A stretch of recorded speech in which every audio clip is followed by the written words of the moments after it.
Сәлеметсіздер ме, құрметті білім алушылар? Қазақ тілі сабағына қош келдіңіздер. Бүгінгі біздің өтетін тақырыбымыз ұлттық руханиятымыздың өзегі тіл деп аталады. Және грамматикалық тақырып дауысты дыбыстардың жазылуы. Бүгінгі сабақтан сіздердің меңгеретіндеріңіз әрине ұлттық тіліміздің маңыздылығы, дауысты дыбыстардың жазылу заңдылықтары.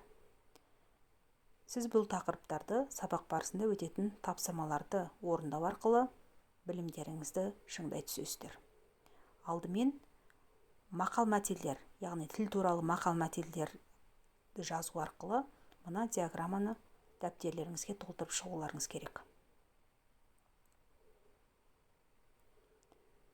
Тіл халықтың айнасы, жүрегі.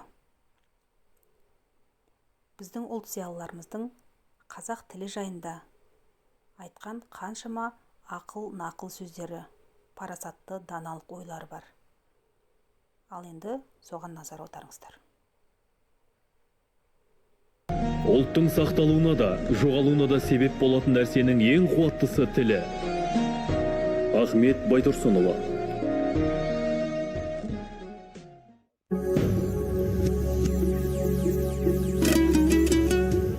Ана тілін жақсы біліп тұрып, бөтенше жақсы сөйлесең, бұл сүйініш. Ана тілін білмей тұрып, бөтенше сөйлесең, бұл күйініш. Өз тілін білмей тұрып, жат тілге еліктей беруі зор қата. Бұл оқығандардың хам оқушылардың есінен шықпауы керек. Халел Досмұхамедұлы.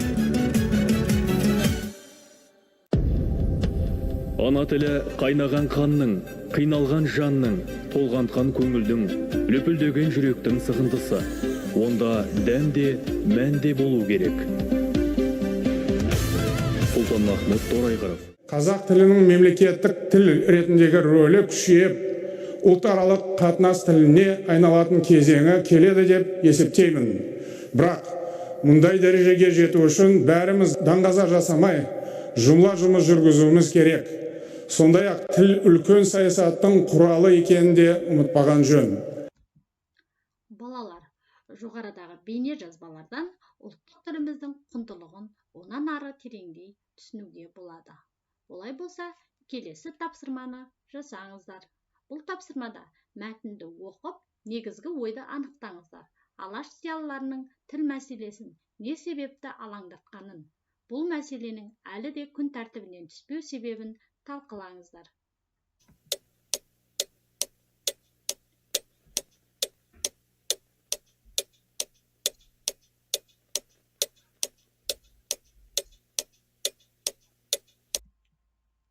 Мәтінді оқып болсаңыздар, өз ой қорытындыларыңызбен бөліссеңіздер болады.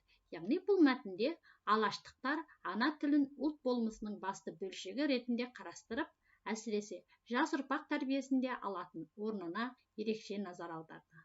Қазіргі кезде ана тіліміз өрісті тақырыптардың біріне айналып отырса, олардың алғашқы үлгілерін дүниеге келтірген осы алаш қаламгерлері болатын. Алаш зиялылары ұлтымызды ұйыстырып, елдігімізді нығайту мақсатында күрескен. Алаш қайраткерлерінің тіл туралы осы көкейкесті ойлары азаттық алған бүгінгі қазаққа да жолбасшылық етуде. Себебі тіл мәселесі бүгінгі күнде ұлт болашағының маңызды мәселесі болып отыр. Балалар, келесі біздің тілдік бағдар тақырыбындағы келесі бөліміміз әдеби тіл. Әдеби тіл тақырыбын түсіну үшін келесі бейне жазбаға назар аударайық. Әдеби тіл жалпы халықтық тілдің белгілі жүйесі бар. Жазу дәстүрімен әртүрлі жазба және ауызша әдебиеттің негізінде қалыптасқан, сол тілде сөйлейтін адамдардың бәріне ортақ түсінікті тіл. Қазақ әдеби тілінің ежелгі үлгілері Орхон ескерткіштеріндегі көне түркі жазуларынан да 7-ші ғасырдың соңы, 8-ші ғасырдың басы кездеседі. Қазіргі әдеби тілдің қоғамдағы басты қызметі адамдар арасындағы қатынас құралы болуы. Әдеби тіл арқылы айтушының жазып қалдырған адамның ойын, пікірін ұғамыз, сұрағына жауап береміз. Әдеби тіл арқылы өзіміз көзбен көрмеген оқиға туралы мағлұмат аламыз. Әдеби тілдің ауызша және жазбаша тіл формалары бар. Қазақ әдеби тілі тарихындағы шығармалар қазіргі ұрпаққа көбінесе ауызша мәтін түрінде жеткен. Біздің тілдік бағдар бөліміндегі келесі тақырыбымыз дауысты дыбыстардың жазылуы. Дауысты дыбыстар жалаң түрде және қосар әріптерде жазылады. Жалаң дауыстылар А, Ә, Е, О, Ö, О, Ү, Е әріптері.